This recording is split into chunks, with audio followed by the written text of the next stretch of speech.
Kadaming mga mahihirap kung ginamit yan sa benepisyo. At para kiba po ang batas na nagsasabi na ang pondo ng PhilHealth ay dapat magastos lamang sa benepisyo kung hindi naman po susundin.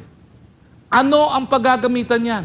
Doon nga daw doon sa meeting ng ng PhilHealth Board, ang sabi gamitin natin ang 90 billion para sa mga more noble causes. Anong noble causes yan?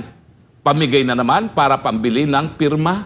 Ang kadudak-duda pa po, ang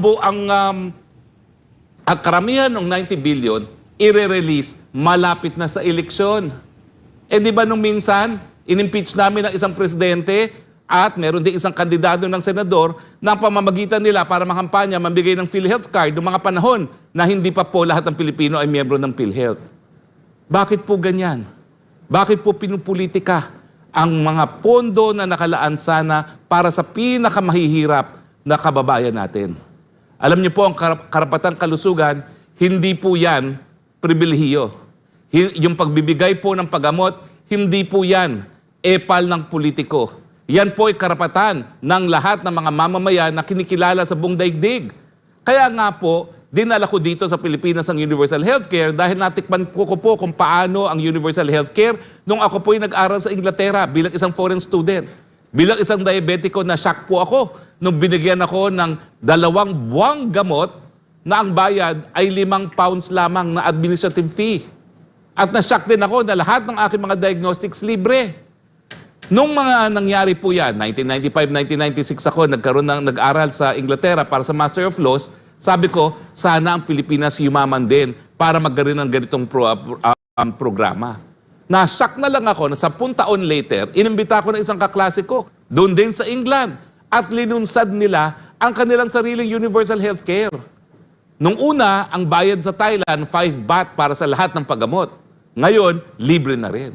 Ang sabi ko, kung ang Thailand ay kayang gawin yan, bakit hindi kaya gawin ng Pilipinas? Kaya nga po nung tayo pinagbigyan ng mandato ng taong bayan para maging miyembro ng 17th Congress, sa kauna-unahang araw at kauna-unahang oras ng Kongreso, matapos tanggapin ang mga bills nung dating Speaker Pantaleon Alvarez, yun po, House Bill number 14 kung hindi po ako nagkakamali, Universal Healthcare. At hindi po tayo tumigil. Alam niyo ba mga kaibigan, ito pa ang dahilan kung bakit tinutulan ko ang appointment ng dating Secretary Ubial bilang isang kalihim ng Department of Health.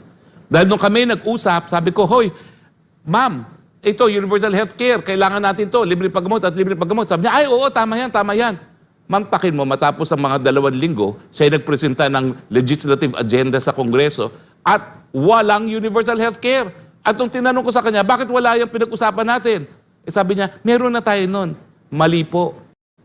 Bago po magkaroon ng Universal Healthcare, bagamat narariyan na ang PhilHealth, ang nais ko nga sana ay baguhin ang pangalan ng PhilHealth para matanggal na rin ang lahat ng buhaya dyan na naglulustay ng pera ng PhilHealth, ang meron lang po tayo ay health insurance. Dahil dati, bago ang batas natin, ang pribilehiyo, ang mga benepisyo na nakukuha sa PhilHealth, nakasalalay sa amount na kinokontribute ng mga members. Pero ang Universal Healthcare po, ang pagkakaiba, alam natin na yung premiums hindi sapat para ibigay yung mga benepisyo na kinakailangan ng ating mga kababayan. Kaya nga po, kung kulang ang premiums at talagang kulang po yan, tutustusan po yan ng gobyerno sa pamamagitan ng regular budget, ng pera galing sa PAGCOR, PCSO at ng SIN taxes. Kasama na rin po yung mga premiums ng kaya magbayad ng premium. Pero hindi na po kinakailangan na magbayad ng premium para makakuha ng benepisyo. Lahat ng Pilipino, miyembro ng PhilHealth. Hindi na kinakailangan manggaling sa kanilang bulsa ang premiums. At ito po yung ginamit nilang 90 billion. Yung nakalaan na pondo ng gobyerno para gawing premiums ng mga hindi kaya magbayad ng premiums. Paano na ngayon ang gagawin ng mga mahihirap na hindi nila kaya magbayad ng premiums? Ibinalik sa gobyerno yung 90 billion. Mamamatay na lang sila dahil sa kahirapan. Ang punto nga po, akala ko ba ang galing-galing ni PBBM kumuha ng mga kapital, kaya lamierda siya ng lamierda sa buong daigdig? Hindi ba magkanong sabi niya? 3 trillion in investments daw ang nakuha niya. Bakit ngayon walang pera ang treasury? At ang kukunin pa, yun nakalaan na para isalba ang buhay ng mga mahihirap. Magpakatotoo po kayo dyan sa gobyerno. Sabihin nyo ng totoo, palpak kayo. Kaya pati po ang pondo para sa mga mahihirap, linulustay ninyo at gagamitin nyo para sa mga programa na alam nyo naman, isusulong nyo lang ang inyong mga sarili sa kapangyarihan habang buhay. Naku, ako po ay isang Kristiyano at ayaw ko po talaga mag-isip ng masama pa sa iba. Pero kapag ganyan po, na binigay na ng Panginoon ang pagkakataon para masalba ang buhay ng mga mahihirap laban sa sakit at lulustayin nyo pa, ano pong iisipin namin? Kung hindi sana kayong magkasakit na at kailangan sana kayo ng tulong nang maramdaman nyo kung anong nararamdaman ng napakadaming Pilipino na namamatay dahil lamang sa kahirapan. Uulitin ko po ang aking pangako, ha? Hindi ko po kayo tatantanan.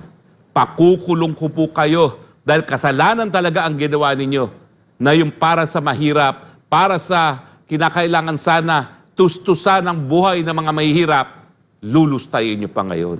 Ano ba akala nyo? Masisikreto nyo yan?